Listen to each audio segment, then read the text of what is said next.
Daniel had lived in the apartment for almost a year, and in all that time, nothing about it had ever changed. The layout was simple and predictable: a small bedroom, a compact kitchen, a bathroom, and a narrow hallway connecting everything together. He moved through it every day without thinking, the same routine repeated over and over until the place felt almost automatic, like an extension of his own memory. That was why, the night he noticed the door, something inside him immediately knew it didn't belong. He had gotten home late, just past midnight, too tired to turn on the lights. The apartment was quiet, wrapped in that heavy stillness that only came at night. He dropped his keys on the table and walked down the hallway, his steps slow but familiar. But halfway through, he stopped without meaning to. Something felt wrong. It wasn't a sound or a movement. It was a feeling, subtle but impossible to ignore. The air seemed heavier, stale in a way he had never noticed before.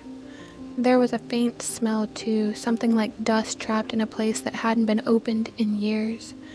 Daniel frowned and looked around. That was when he saw it.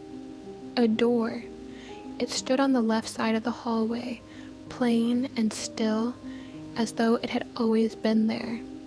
The wood was slightly darker than the other doors in the apartment, and the handle was simple, metallic, reflecting just enough light to catch his attention. Everything about it looked normal, except it wasn't, because he knew, without any doubt, that it had never been there before. Daniel stared at it for a long time, his mind trying to force logic into something that refused to make sense. Maybe he had just never noticed it. Maybe it had always been there, hidden in plain sight, blending into the background so perfectly that his brain had ignored it. But that didn't feel right. He stepped closer, drawn in despite the growing unease in his chest. The air grew colder with each step, and that strange smell became more noticeable. It wasn't strong, but it lingered, like something old and forgotten. When he finally reached the door, he placed his hand against it.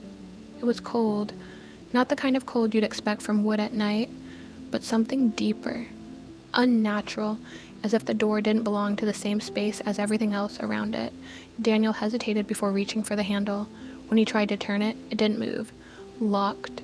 A small breath escaped him, part relief, part confusion. He wasn't sure why he felt better knowing it wouldn't open, but he did. Whatever was behind it, at least it was staying there. For now. He stepped back and shook his head, convincing himself it was nothing. Maybe he was just tired. Maybe his mind was playing tricks on him. He decided to ignore it and went to bed, though the image of that door stayed with him longer than he expected. The next morning, it was still there. Daniel stood in the hallway, fully awake now, staring at it in the daylight. It looked even more real, more solid, as if it had settled into the apartment overnight. He grabbed his phone and scrolled through old photos from when he first moved in, searching for anything that might prove he was wrong. Every picture of the hallway showed the same thing. No door. His stomach tightened as he lowered the phone. The evidence was clear, and yet the door stood right in front of him, as real as anything else in the apartment. He didn't touch it that morning. Instead, he left for work with a quiet sense of unease that followed him throughout the day. No matter how much he tried to distract himself, his thoughts kept returning to the same question: where had it come from? That night, he tried to ignore it again.